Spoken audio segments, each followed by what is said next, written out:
돈 꺼내라고. 이씨. 안 들었냐? 왜? 너도 저렇게 만들어줘야 돼? 그럼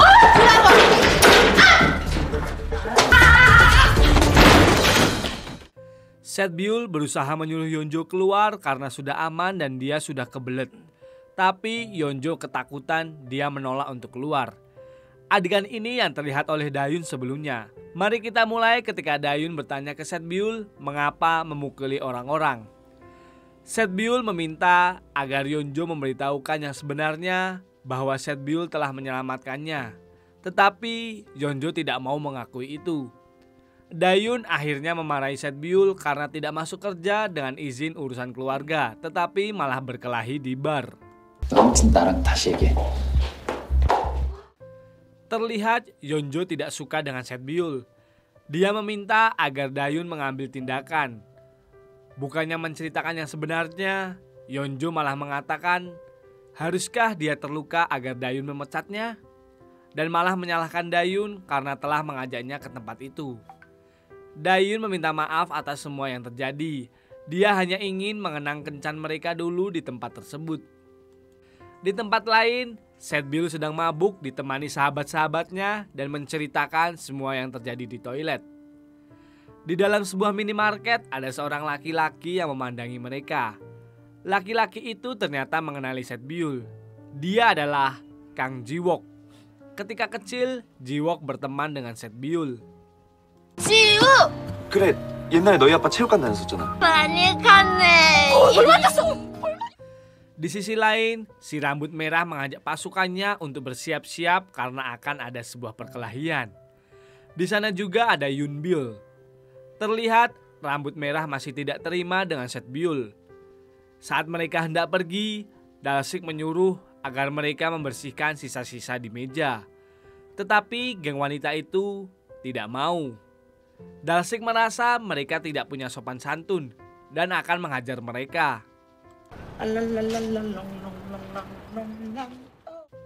Setelah kejadian tersebut, Dalsik melanjutkan pekerjaannya sebagai penulis komik.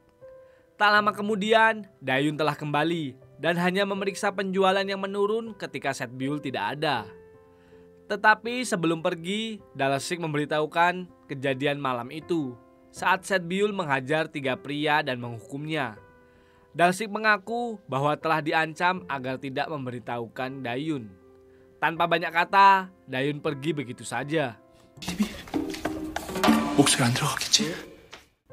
Di tempat lain, Setbyul telah diantar pulang sahabat-sahabatnya. Terlihat dia yang mabuk berat karena Dayun yang kecewa dengannya. Keesokan harinya, Yeonjo sedang sarapan dengan ibunya. Tetapi dia hanya terbengong karena Setbyul yang mengganggu di pikirannya. Di tempat lain, Dayun juga sedang sarapan dengan ibu dan ayahnya.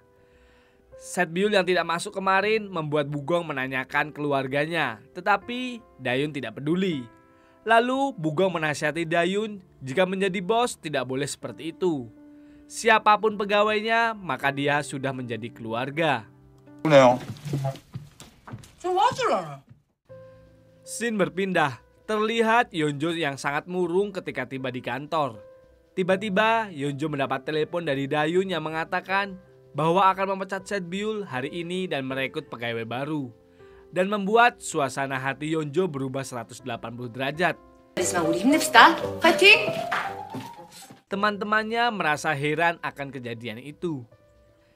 Setbyul yang terbangun teringat sikap Dayun yang membuatnya kesal dan melampiaskan itu ke sebuah boneka.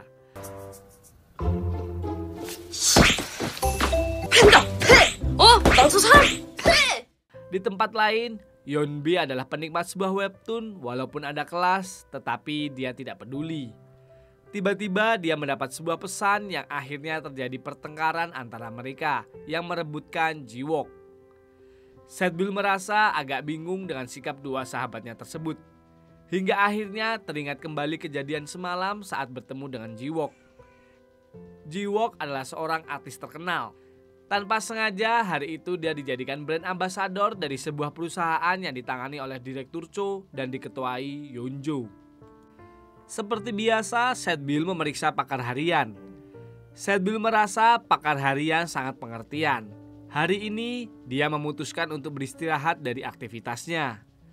Tak lama kemudian manajer promosi mengajaknya untuk berjualan karena Setbyul sempat menolak mendapatkan tawaran untuk upah 2 kali lipat.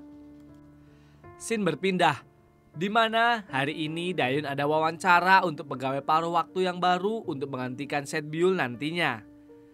Tak lama kemudian Dayun mendapat telepon dan tanpa sengaja Dalsik datang dan bertemu dengan laki-laki tersebut dan terjadilah percekcokan. Sawadika.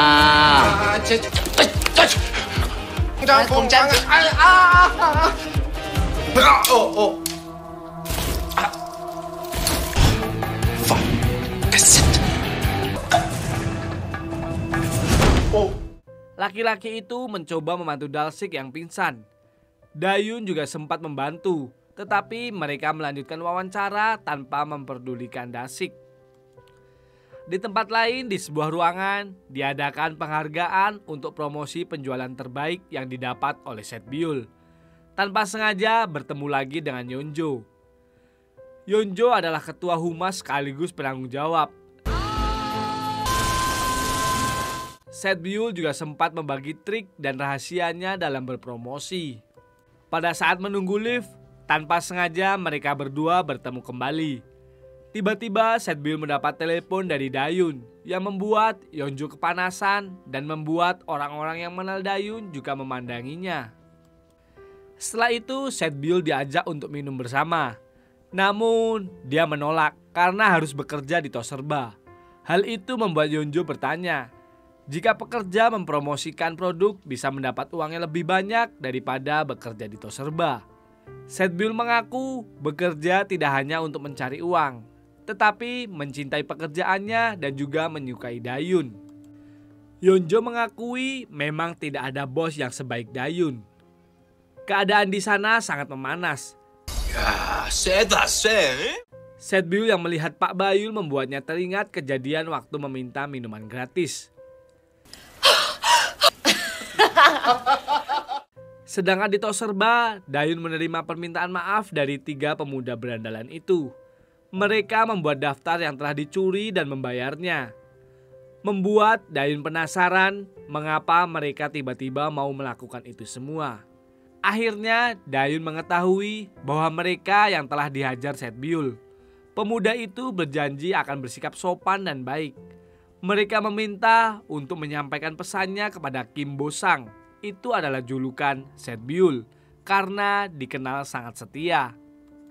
3 pemuda itu juga membela Setbyul bahwa dia bukanlah pembuat onar, tetapi mendidik orang yang tidak baik. Itu sebabnya membuat mereka untuk tidak kabur. Di dalam ruangan istirahat, tanpa sengaja Dayun membaca buku harian milik Setbyul. Di buku itu, Setbyul menulis semua kerja kerasnya dan mengatur barang-barang hingga bersih-bersih. Bahkan dia berhasil mendapat lebih 200 pelanggan waktu itu. Tetapi Setbyul agak sedih karena Dayun tidak memeriksanya. Tiba-tiba Yeonbi dan Hyunjo ada di sana. Mereka memberitahukan bahwa kemarin adalah hari kematian ayah Setbyul. Sehabis melayat, Yeonbi memaksa Setbyul keluar untuk menghiburnya. Tapi ketika menyelamatkan pacar Dayun malah dituduh tanpa berterima kasih. Karena Setbyul hanya memukuli mereka yang pantas untuk dipukul. Di depan toko, tanpa sengaja Yeonbi bertemu dengan musuh bebuyutannya yaitu Dalsik. 정되겠어. 이미 들었어? Lalu Yeonbi menyiapkan amunisi, tetapi Dalsik juga telah mempersiapkannya. Dalsik mengajak untuk menelannya saja dalam hitungan ketiga. Kini Dayun merasa bersalah. Dia mencoba untuk menemui Setbyul, tetapi begitu susah untuk mendapati taksi waktu itu. Padahal Setbyul telah datang ke Toserba dan menggantikan Bugong yang berjaga. Waktu itu Bugong telah dijemput Pak Choi untuk berkencan. Scene berpindah pada saat Yeonjo berolahraga bersama Direktur Cho. Tiba-tiba Dayun datang untuk mengantarkan pulang. Dayun ingin memastikan sebenarnya yang telah terjadi di toilet waktu itu dan mengatakan tidak mau memecat seseorang dengan tanpa alasan yang kuat. Dayun meyakinkan Yeonjo bahwa berusaha untuk tidak memihak ke siapapun, tetapi melakukan sesuatu dengan benar.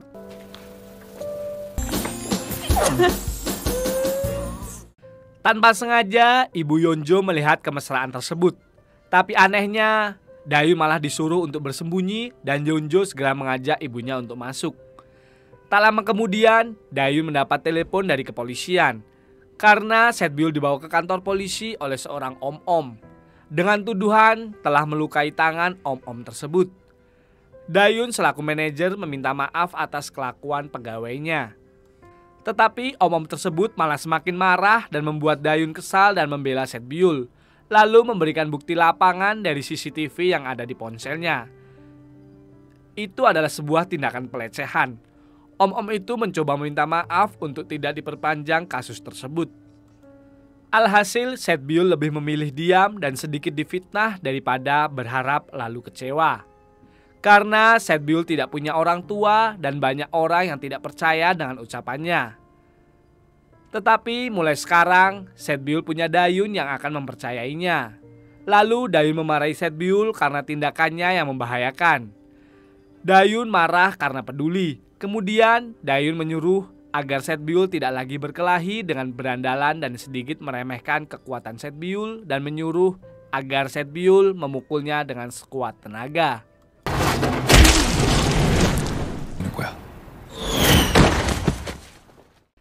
Saat kejadian itu, Set-byul teringat kembali terakhir dimarahi ayahnya. Itu karena ayahnya peduli dengannya. Setelah sekian lama tidak ada yang peduli dengannya, hari ini Dayun peduli dengannya. Scene berpindah dan memperlihatkan Dalsik yang sedang sakit perut karena makan makanan basi. Tetapi sangat banyak pelanggan yang telah mengantri. Untungnya Set-byul muncul untuk menggantikannya. Di rumah, Pak Choi dan keluarga sangat gembira karena penjualan tos serba meningkat 3 kali lipat. Itu semua karena Set-byul. Dan kantor memberikan kabar bahwa Set-byul telah menjadi pegawai terbaik bulan ini.